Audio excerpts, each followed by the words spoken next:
The new Kenya Airways CEO targets premium travelers to dig out of losses. The company, which reports full-year results in June, had a $251 million loss in the financial year 2016-2017 and negative equity of 45 billion shillings. The government restructured its debt in November, converting loans to build up its stake from just under a third to preserve the national carrier that serves the vital tourism sector and growing foreign investment. Kenya Airways, majority owned by the government and 7.8% by Air France-KLM, is sub-Saharan Africa's third largest carrier by fleet after Ethiopian Airways and South Africa Airways. The government allowed the airline to restructure its $2 billion debt in November, anxious to preserve a national carrier that serves the vital tourism sector and growing foreign investment.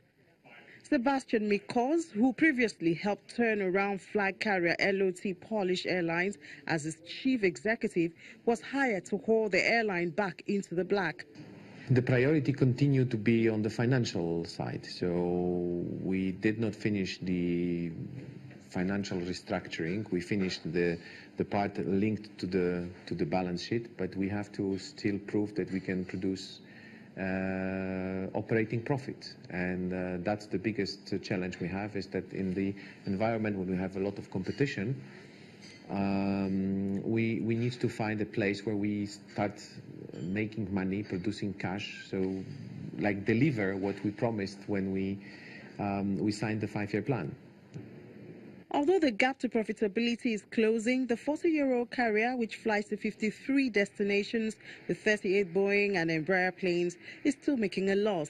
It has not said when it will return to profit.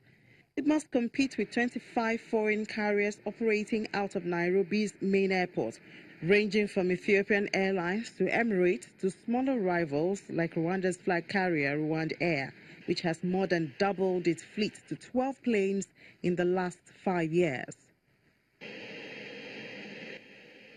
Mikosa and his team have 10 years to clear the airline's debts and attract new investors. They plan to do that by introducing a new class, Economy Plus, and focusing on business and premium leisure travelers who value convenience over low fares. We call it a $100 million project, but it means that, yes, we expect that will increase the revenue by 8 to 10% for 2019, yes, because this is a really big operation. It's a 2 wide-body aircraft flying daily to New York, so it's a pretty big operation for us. Yeah. Kenya has long waited to fly direct to the United States, but was only granted U.S. security clearance in February 2017 after a major refurbishment of Nairobi's main airports.